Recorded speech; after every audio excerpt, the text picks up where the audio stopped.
All right, everybody, welcome to another time for chemistry information. So here is the plan.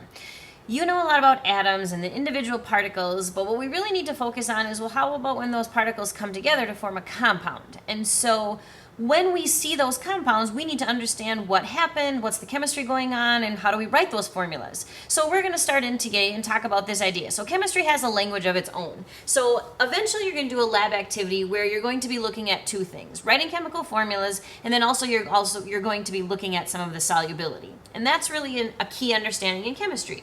To figure out formulas, it's really all about oxidation numbers. Remember, the definition of an oxidation number is the positive or negative number assigned to an element to tell you how many electrons it needs to lose or gain to be chemically stable. How many backward or forward does it need to move to be like the noble gases. So take a look here. This is our column of noble gases. So always when we're talking about noble gases, we're looking at this column here.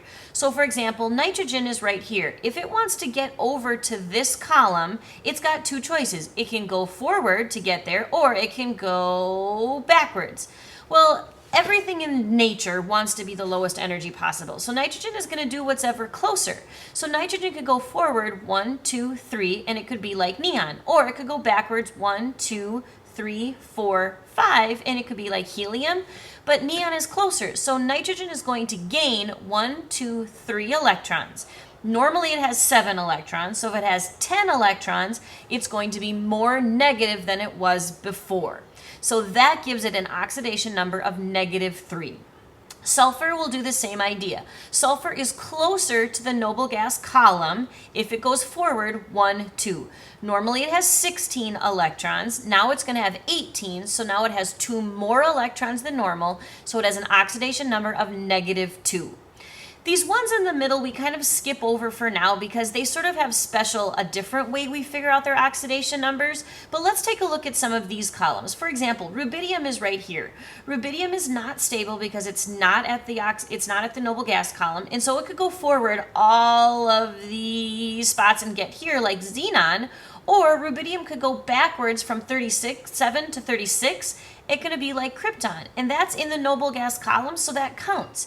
So rubidium was just going to go backwards 1 to be like krypton. It loses 1 electron. It used to have 37. Now it has 36 electrons, so it's got 1 less than before, so now it's positive. It got rid of something negative, so its oxidation number would be positive or +1. Magnesium, same kind of idea. It could go forward all the way across here. It could get to be like argon, which has 18 electrons from 12, or it could go backwards 1, 2, and it could be like neon, which only has 10 electrons. And so then that means it would have to lose electrons to get there. It would have to lose 2 valence electrons to get there. And when it does, it can have a +2 oxidation number. So that's the idea behind oxidation numbers. Where we get the plus and the minus comes from this idea that it's going to do what it needs to be like the noble gases. That's always going to be the focus. All right, so here's a couple more examples that you can look at or read through to kind of see what we're talking about. But understanding those oxidation numbers is going to be pretty important in terms of moving forward. So here's our couple examples, writing formulas.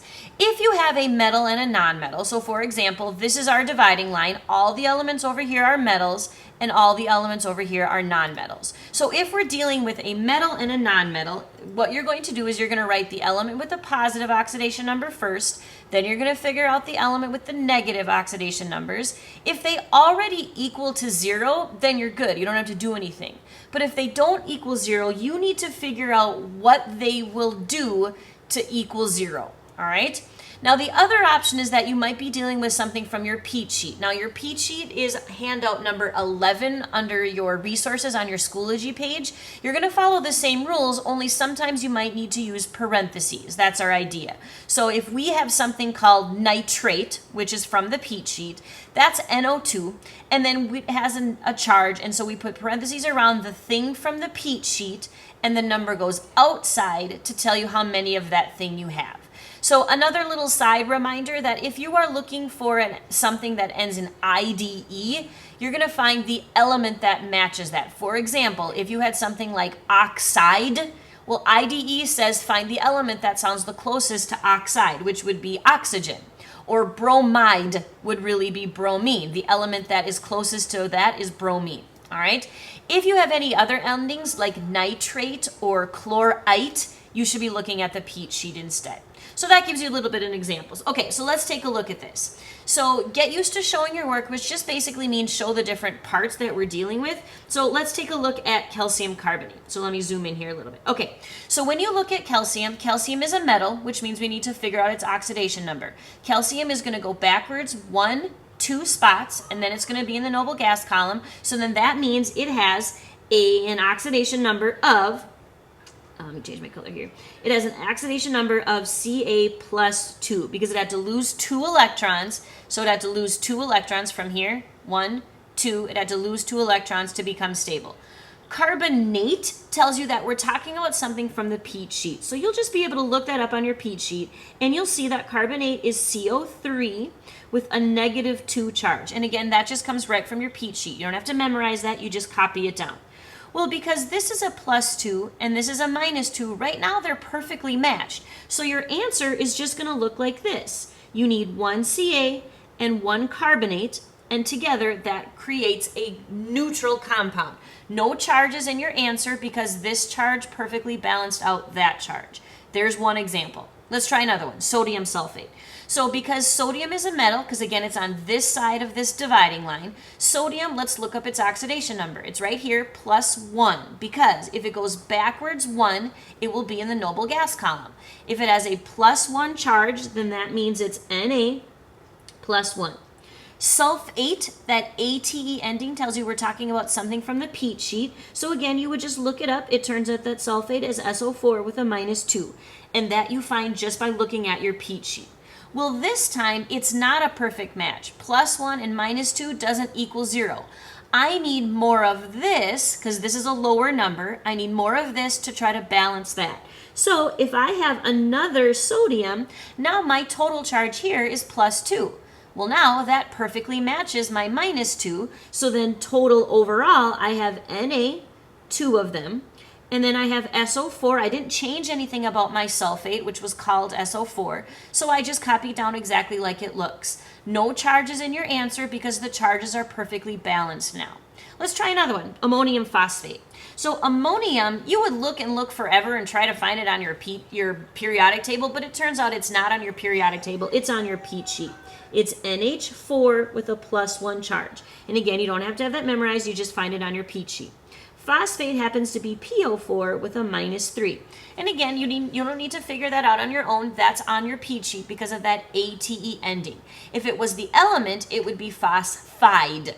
So now I'm going to do the same thing like I did up here. Whichever number is lower is the one you need more of. So I need this number to have more of them to balance out that -3. So if I have another NH4, now I've only got +2. I'm not there yet. It doesn't match that -3. So let's try another one. If I do another NH4, still with a +1 charge, now I've got 1, 2, 3 positives. That matches my -3. I didn't have to change anything about my PO4, so my answer then becomes NH4. But I need to say that I have 3 of that whole thing, so this is where those parentheses come in. So NH4 with a 3 on the outside because I have 1, 2, 3 of them. And then the PO4 I didn't change, so I just write it next to it. PO4, no parentheses, nothing changed about it. That's the kind of idea here. We didn't get to do any that had a negative oxidation number, so let me just make up one more. Let's say we had, let's do lithium sulfide. So I'm just going to do one more example here. I'm just making up another example. So let's say you had lithium sulfide. All right. Lithium is a metal. It's over here. It has an oxidation number of +1 because I have to lose 1 electron to get stable. So I'm going to put that in there. So Li +1. Sulfide, the IDE ending tells you find the element that sounds the closest to sulfide.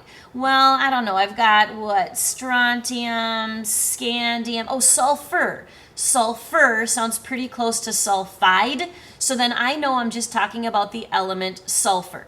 Sulfur has an oxidation number of -2 because it has to gain 2 electrons to get to the noble gas column. So then I'm just going to fill in S with a -2 charge.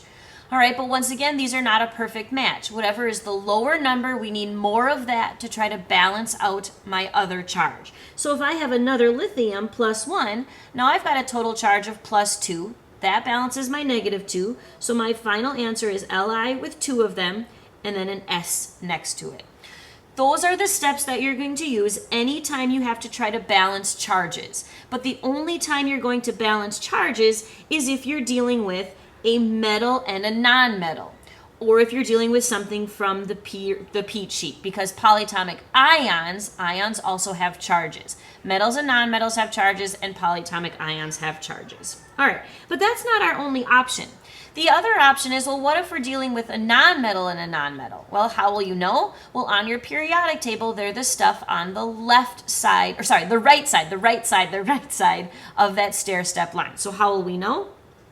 All right, you will know because you will say, so both are on the right of the stair line, I'm going to call that.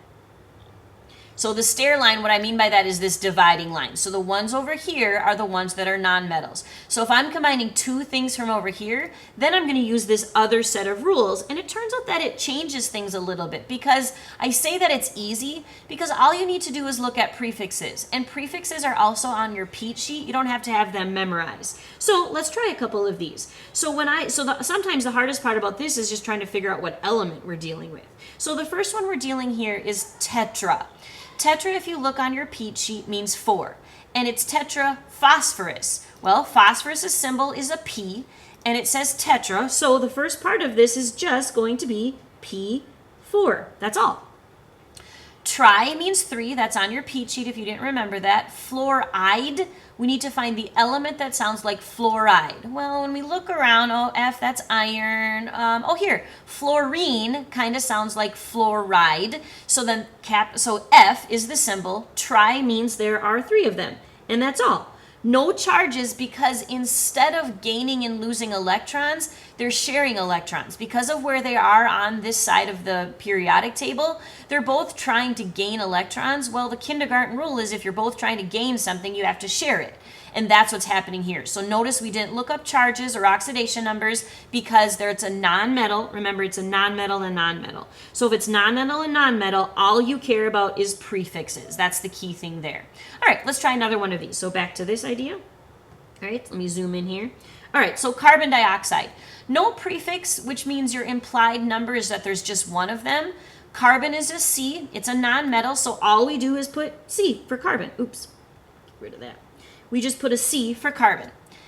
Di means 2. The prefix is on your Pete sheet. Oxide sounds closest to oxygen. The symbol is just an O. So I put an O with a 2 next to it to say that it's di. Dioxide, 2 oxygens. Again, we didn't use any charges because both of them are non-metals on this side of the periodic table. All right, let's try one more. Trisulfur.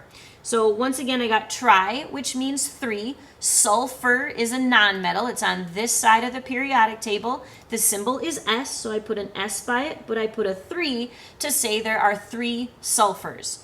Pent is kind of like penta, which is also on your Pete sheet. Penta means 5. Oxide, just like it meant here, is oxygen. IDE tells you you're finding the element that sounds the closest to it. So I'm just going to put O5 to represent pentoxide. Again, no charges needed because both sulfur and oxygen are nonmetals, so they're on this side of the periodic table, so we're not dealing with oxidation numbers. Remember, that's the difference between that. And that's it. So those are some examples that you can look at to try to kind of figure out how to write formulas. When they're nonmetals and nonmetals, remember, all you're going to look at is prefixes. When they are dealing with polyatomic ions, or if you're just dealing with a regular metal and a nonmetal, that's when you're going to use your Pete sheet, and you're going to figure out the oxidation numbers, the plus and minus. All right, so remember, oxidation numbers go from counting either forward, that's gaining electrons, that's negative, or backwards, that's losing electrons, that's positive, in order to figure out those oxidation numbers, these charges like we figured out here. All right, so with that little bit of introduction, I'm hoping that you are ready now, a little bit understanding how to write these formulas, and you're ready to do the lab activity. Open up handout 12 from your Schoology, and then tell Ms. Killinan that you're ready for that next part. Thanks for listening.